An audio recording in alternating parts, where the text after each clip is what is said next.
So in today's Worth in the video, we have the update Stormbreaking, which is actually pretty interesting because it gives me a very good example to talk about today's subject with, which is the nature of just the copy paste that Warthunder has been receiving over the last couple of years with their subtrees. And then also just in general, there's just a ton of copy paste, and it's making it more and more to where it's not even worth grinding other tech trees in the game, because you either can find the exact same vehicle in another tech tree and it's just better in that tech tree, or at the same time, you just don't want to go spade the 12th Leopard 2A4. But in this update with Stormbreaking, this vehicle basically shows the example of why this is becoming a huge problem. So we have the M44 here, which is a vehicle that is very low in battle rating. It's a howitzer at 4.0. The actual spading requirements of this vehicle is not that high. It's like 20k. So this vehicle honestly is going to take like maybe 5 to 6 to 7 games to spade this vehicle out. But the problem is that there's one in America. There's also one in Germany. There's one in Great Britain even. You also have Japan. Did you know this is the exact same vehicle, by the way? There's no differences at all between them. Then you go to Italy. There's another one. And then you go to France. There's also another one. So there's in total right now 6 M44s to Warthunder that are all within another tech tree, and they basically do the exact same. Now, if you want another example of this, we have right now the Strela situation of where, and let's just go and put the OS in there as well. You have the Strela. It's in now Great Britain, which is crazy, and also the OS is in Great Britain as well. And then also you go to Italy, the Strela is there as well. Now, if you want to use another example, Germany has the Leopard 2A4. It's a very, very good MBT, but then you go to other nations, they have it as well. Italy has some with Hungary, and then France also has some now, which is wonderful 10.7. It has no lineup at all, but it was literally just shoehorned into the French tech tree for no reason really at all. 10.7, no lineup. And then also you have them in Sweden. And so there's plenty of examples you can give. You can even give right now this BF109G2, which is just straight up copy paste from Germany. But the question I have for a lot of people is like, what is the tipping point of this? Like in Warthunder, I always think that it's really good when people can go play a different tech tree and have a different experience. Like, you're not going to have the same experience playing Russia as you're going to be playing America. You lose a ton of stuff like gun depression.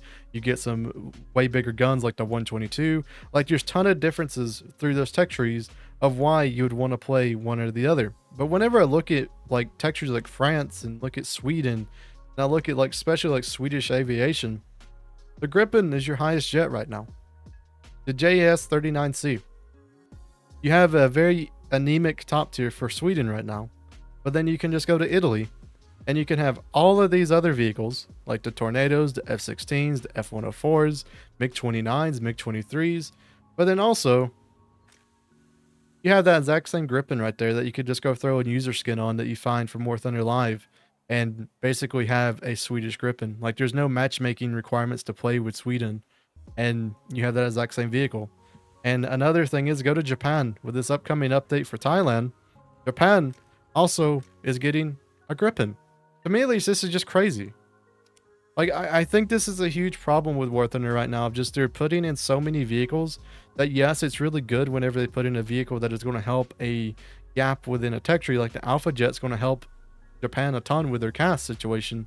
But whenever they're putting in vehicles that are within other tech trees, that completely just gets rid of the reason to even play this tech tree. I know you have the Drakens and you have the J35s and then you have the Vigans and all that sort of stuff. But what's the point? You know? Like, I feel like that's like the problem with this whole thing. And I really wish there was something Gaijin could do. I really wish they would give some sort of XP bonus whenever you're playing the exact same vehicle that you spaded before.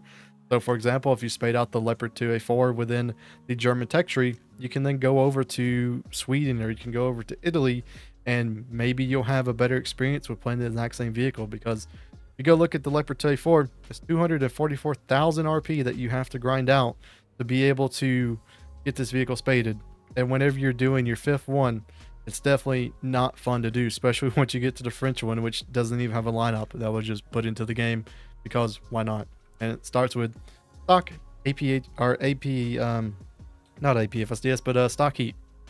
So yeah, this is going to be like a little bit of a bonus video. I just really want to put this topic out there because it's something that is kind of just sad, because I really do enjoy grinding through all the tech trees. I really do enjoy grinding different vehicles. I love to have a new experience within the game. But coming up with this major update, it feels the same. I mean, like, this M44 is going to play the exact same as the German one. It's going to play the exact same as the Japanese one. And I'm having to play all of these vehicles. And I know some of you might say in the comments, well, you don't have to play it, but at the same time, it's added into the game. I want to spade it. That's one of my goals to do in Warthunder, spade a bunch of vehicles. But yeah, it's just at a point now, it's like becoming insane for the amount of just copy paste, which is through every single tech tree now, which I think is overall going to be a negative for Warthunder. Yeah, I do hope everyone has a wonderful day. Hopefully you guys enjoy the Warthunder dev server, and also there might be some Tiger premiums coming up, which is pretty interesting. But this M44 will probably be the very first vehicle that we do a video on once the update releases. So which one do you want to see first? Do you want to see the American one where it's supposed to be at? Or do you want to see a rare one, which will probably be the French one, which is the Dutch one, which is interesting. But yeah, I'm going to play this vehicle once the update comes out. So hope everyone has a wonderful day.